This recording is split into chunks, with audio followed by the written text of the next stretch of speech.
Hello, and welcome to my channel. Today I'm going to be talking about the Fool. The Fool is the first card in most tarot decks, and it's one of my favorite cards. It's a card with an element of mystery and playfulness and storytelling. There's definitely a bit of that old world jester vibe with a lot of decks that the Fool gives off, which is cool. I get where that comes from. It definitely comes from the etymology of the word. But there's a lot of angles with the Fool that the kind of playful new step to a journey vibe don't really give the Fool credit for. And for me, that's more of the minstrel storytelling, the seeker, the one who is going on a great adventure. I'm just looking for, oh, yes. So this is what the Fool looks like in, see if I can get a good, my camera's not the greatest, so it's not the best depiction. Anyways, that's okay. The image doesn't have to be perfect. That's very fitting for the Fool card. I have some quotes that I thought would be very helpful for understanding the Fool. Um, to me, the Fool is the beginning and end of all things. The subject, the querent, the hero, the journeyman, its newness and infinite potential, possibility, opening to everything, excitement, joy, enthusiasm, on the brink of the unknown, discovery, the beginning of a story, the brink of the wilderness, the precipice of adventure. That's what the Fool is to me. And there's a lot of words that came up when I was searching for where the Fool comes from, where the word the Fool comes from. And we got bellows, like a blacksmith's bellows, which I thought was interesting because they interpreted in vulgar Latin that to be like an empty bag. So like an empty-headed person, or just a bag that holds space, just empty space. But if you think of it as part of the integral part of the heat, it increases the heat on the piece of equipment that you're forging. So it's an integral part of forming the strength and the hardness and the metal, the actual metal of the substance of the matter that you're creating. So it's a great analogy, actually, the blacksmith's bellows, for the one that's about to go on a journey, the seeker, the one who's searching. It's kind of like everybody in life, in that sense, is a fool because we're all going on a journey. And to me, that's very much what tarot is about, finding the archetypes that connect us to everybody else. We're all connected to each one of the archetypes at all times. So that's what's so much fun and so interesting about tarot. Um, Once you start to connect with each one of the archetypes and you start to feel like a sense of understanding with each of the archetypes, you go through the journey, and instead of it just being empty and meaningless words, it's like, ah, that's where I am right now. It's like a map, basically. You're learning the language of story and the map of life and where you are at any given point in time. But some other interpretations of Fool that I found were madman, idiot, insane person, rogue, which actually comes from words like beg, ask, haughty, arrogance, excess, insolence, aggressive. So you could easily see how Fool gets a negative connotation, but also sometimes that's kind of how people describe life and what a lot of people in life are going through. If you are looking for that, at least you can see a lot of angry, arrogant madmen and idiots out there. So life kind of feels insane sometimes, and I think that's a big part of the reason is that it is kind of insane. That's sort of part of the process. Um, and then the more fun definitions are jester, servant, which I think serve is a really beautiful word, storyteller, minstrel, entertainer, busker, poet, musician, workman, public performer, seeker, to spread, to unfold, to pass. So we're all sort of unfolding in life and passing through life and spreading ourselves around life.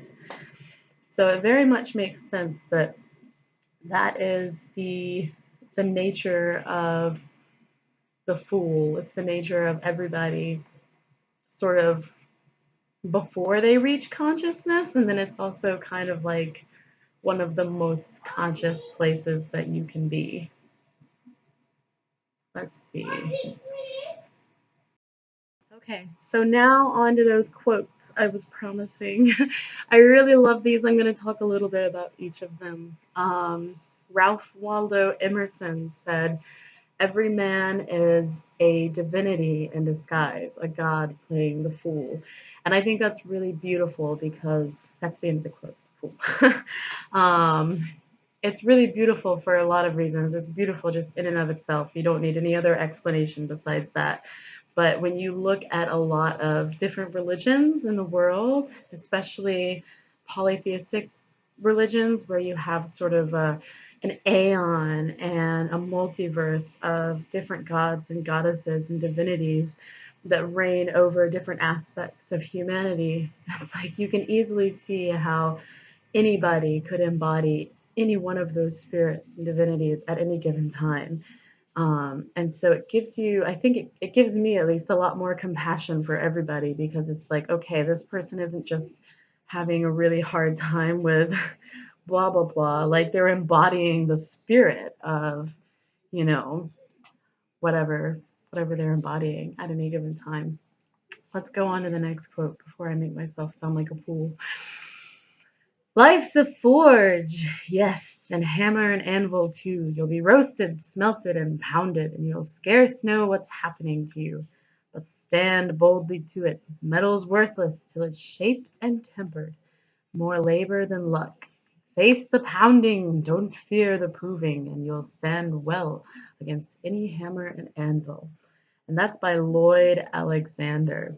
I don't think it needs any other explanation. It's very well said. Geoffrey Fry said, "As a blacksmith uses heat to temper steel, so should a trial by fire strengthen one's metal."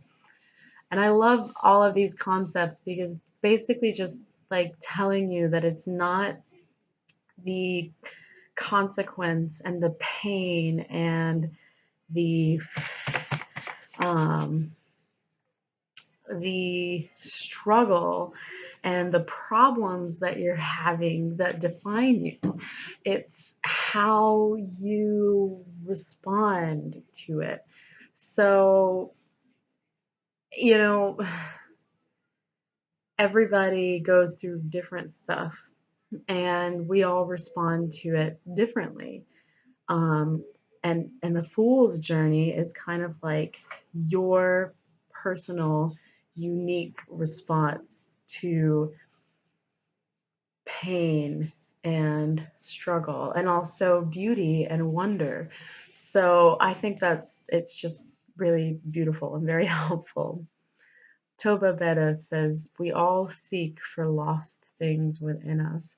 And as you go through all the different archetypes, you can find parts of yourself in every single one at maybe several different points in your life. T.F. Hodge says, "This path was not that of my conscious choosing, but after persistent subconscious confrontation, I have finally embraced what is solely for me, and I am thankful when called upon to be able to share and give to those who seek their own way of the path."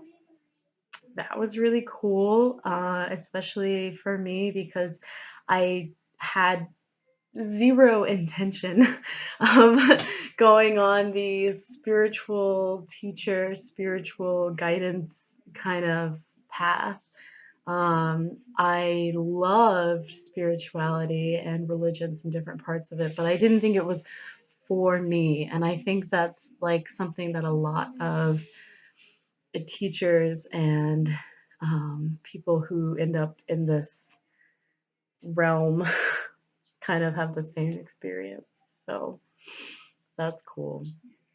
Oh, and this is another good one by Maya Angelou. "There is no greater agony than bearing an untold story inside of you." I think that's so powerful. There's so many people who just want others to pay attention to them, but they don't even know what they want others to pay attention to about them. And so we just kind of end up wandering around from bouncing from one thing until the next. And it's like, oh, wait, I've got all this experience, I've got all these stories that I want to share. Here you go. And then, the magic happens. Immanuel Kant says, "Seek not the favor of the multitude. It is seldom got by honest and lawful means. But seek the testimony of few, and number not voices, but weigh them." That is so helpful. My family has a little saying, consider the source. And that's really powerful. Whether you get compliments and praise, or whether you get criticism and talked down to, or insults, consider the source. Always consider the source. And then, of course, yourself. You are the source as well, in a way. We're always our own source. So everything is filtered through our own consciousness. So, of course, we're going to consider where it comes from, but we're also going to consider how we are receiving it. What exactly are we receiving? Alexander Pope said, "Blessed is he who expects nothing, for he shall never be disappointed." I love that. Chuck Palahniuk said, "It is so little, oh, it's so hard to forget pain, but it's even harder to remember sweetness. We have no scar to show for happiness. We learn so little from peace." Ah, I love his words. I could just eat them up. They're so powerful. Socrates said, "The only true wisdom is knowing you know nothing." Mm, love it. And then Aristotle, of course, says, "Knowing yourself is the beginning of all wisdom," which is the whole fool's journey, is just discovering yourself, finding yourself in all of these different archetypes. William Shakespeare says, "The fool doth think he is wise, but the wise man knows himself to be a fool." Basically the same thing that Socrates said, knowing you know nothing. And all of those are incredibly powerful. They're incredibly meaningful. And they just carry with them this beautiful weight and timelessness of the universe. The universe is infinite potential that we'll never begin to tap. But life in itself, our experience of it, our ability to perceive it, is everything. It's all we know. All we know is what we've perceived from the moment we were conceived in the womb and born and perceived touch and experienced life on every aspect as a small child up to whatever age we are now. That's it. That's all we know. Is there an infinite universe more than we will ever be able to grasp? Absolutely. But what we know, in a way, is also everything. It's everything we ever will know. And it's that sort of that paradox that, I love the way this card displays the Fool, because it's kind of got that four elements vibe going on with the air and the water and the earth and the fire and the metal. It's got that metallic thing, and it's also almost got that Baphomet kind of vibe. It's like your unconsciousness is your consciousness, and your consciousness is always going to have an element of unconsciousness to it. Everything is in your experience, and yet it's so far beyond anything you can consciously digest. It's that kind of trippy um, acid trip type or DMT trip type experience that people go on and on about. I think it's why people get lost in those seas, because it's beautiful there. It's never ending, and it's perfectly describes life. And there is kind of an element of pointlessness to life in that you don't have to do anything. Your body will keep breathing. It's autonomous. It does it without you thinking about it for the most part. I know there's some people who that doesn't quite work that way. But there is a huge element of automation that comes with existence. And for a lot of people, that includes considering matters like this. It's not an issue.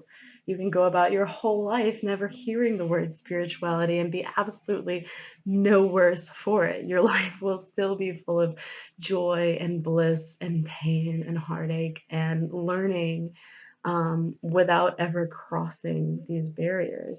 So there's nothing high and mighty about spirituality. There's no holier than thou about the spiritual teacher or guidance, uh, kind of guide, hermit, sage, wise man, wise woman position. Like it's just a category of a vessel, that this is one way that water gets poured through a glass. It's not, or through a pitcher or container. It's not the only container out there. You can still get water directly from the stream, from the source. You can go swim in the ocean. You can buy bottled water if you want. You can get it from your sink. It doesn't matter. Water is water, and you can get it flavored in as many different ways as you want. You can buy all the filters in the world, and it's still water. I love that analogy. But spirituality and the essence, the enjoyment of life is very much the same kind of thing. You're just looking for your own path. So I really love that the seeker is one of the definitions or etymology, um, parts of the Fool. One thing I like about the Fool is that you can look at the Fool as a process of becoming conscious, or the Fool's journey, I guess, as a process of becoming conscious. But it's also like becoming conscious is kind of a weird way of thinking of things. It's like, what does that even mean? You have to kind of spend a lot of time with that word, and the terminology of like different psychologists and philosophers and scientists before you really start to have a good grasp of what do I think it means to become conscious. Um, so another way of thinking of it is, um, becoming intentional. So to have a fool's journey, or to be a fool, is sort of like not knowing what your purpose is, or when you do something with an intended purpose, you have all these unconscious, unintentional consequences that kind of crop up around you.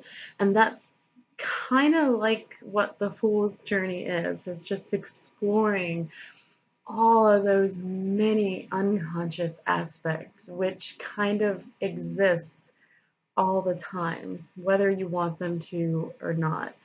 Um, and so it's the seeker's journey, the fool's journey, the storyteller's journey is just a matter of exploring all of those different facets, um, without necessarily having a specific intention. Your intention, you can make it as wide or as narrow as you want. It can be as loud and noisy or quiet and focused as you want it to be. Um, but it's still going to have all this stuff that you don't plan on that develops. And exploring that and journeying that is kind of the joy and the pain of the fool's journey. Um, so I think that's about all I can say for the Fool right now. I know there's like infinite amounts more somebody could say, but that's my favorites, all of my favorite interpretations of the Fool bundled into one little bit. So this has been my first video for Mama Moon Tarot, and I am so, so, so, so happy to be here and to be joining all of the people who have all of the wonderful things to say about tarot. It's very exciting. And I've got so much more to say. I can't wait to get started. So thank you for joining me. Welcome to my channel. And cheers. This is our Fool salute. Everybody, I hope you have a wonderful day.